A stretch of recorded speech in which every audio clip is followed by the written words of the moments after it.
Corona संकट और वैश्विक मंदी के चलते हिमाचल प्रदेश के प्रमुख आर्थिक साधन सेब का कारोबार धीमा रहने के आसार है। वहीं हाल ही में पर्यावरण और इंसानी सेहत को हो रहे घातक नुकसान के चलते कृषि मंत्रालय द्वारा 27 कीटनाशकों को बैन करने के प्रस्ताव ने बागवानों की परेशानी को और बढ़ा दिया है, क्योंकि इसमें से अधिकतर कीटनाशक सेब बागवानी में दशकों से इस्तेमाल किए जा रहे हैं।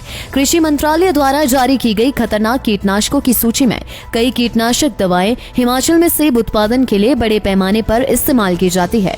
इनमें captan, carbendazim, chlorpyrifos, butachlor, mancozeb M45, जिनोम, जीरम, जिनेब और थायोफनेट मिथाइल थीरम आदि शामिल है। हिमाचल में सेब के उत्पादन में बड़े स्तर पर इस्तेमाल होते हैं। ये कीटनाशक इनमें से अधिकतर सॉल्ट्स कई कीटनाशक दवाओं में इस्तेमाल किए जा रहे हैं। प्रदेश का बागवानी विभाग स्प्रे शेड्यूल में इन दवाओं के उपयोग की सिफारिश करता है।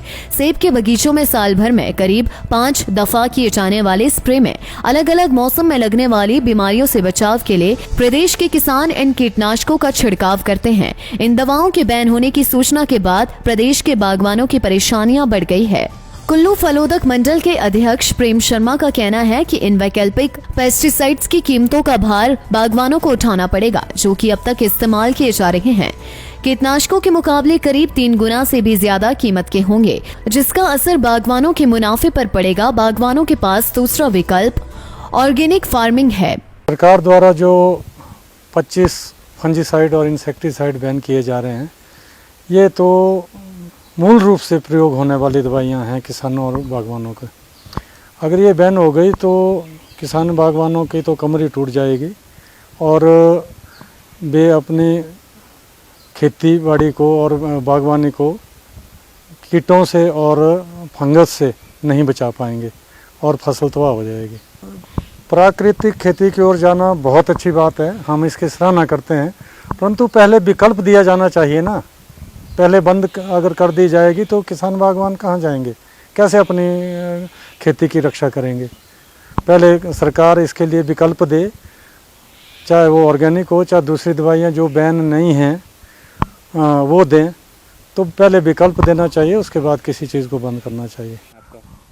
अब 30-35 सालों से ये दवाइयाँ कम से कम प्रयोग में लाई जा रही हैं, हम लोग भी प्रयोग कर रहे हैं। हमें तो आज तक कोई हानि नहीं हुई। सरकार कह रही है तो होगा, शायद किसी हद तक नुकसान भी होता होगा। हम इसका नहीं कहते कि इसका विरोध नहीं कर रहे हैं कि बैन नहीं होने चाहिए। हमारा तो यही मानना है कि पहले विकल्प दो, उसके बाद बैन करो। अगर सरकार ने देखा है, साइंटिफिकली टेस्ट किया है कि ये हानिकारक है तो होंगी, मगर पहले विकल्प मिलना चाहिए। लाइफ टाइम्स टीवी के लिए कुल्लू से मनीष ठाकुर की रिपोर्ट। कोरोना के खतरे में हरदम समाज के साथ खड़े हैं हम हैं लाइफ टाइम्स टीवी। घरों में रहे, सुरक्षित रहें। कर्फ्यू में ढील के समय खरीदारी करने जाते हुए और किसी भी कार्य के लिए बाहर निकलने के समय मुंह पर लगाएं मास्क।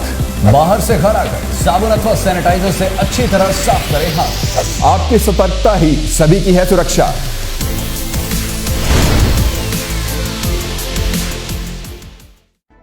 हिमाचल प्रदेश की हर बड़ी खबर और लाइव कवरेज जानने के लिए हमें फेसबुक पर लाइक और फॉलो करें।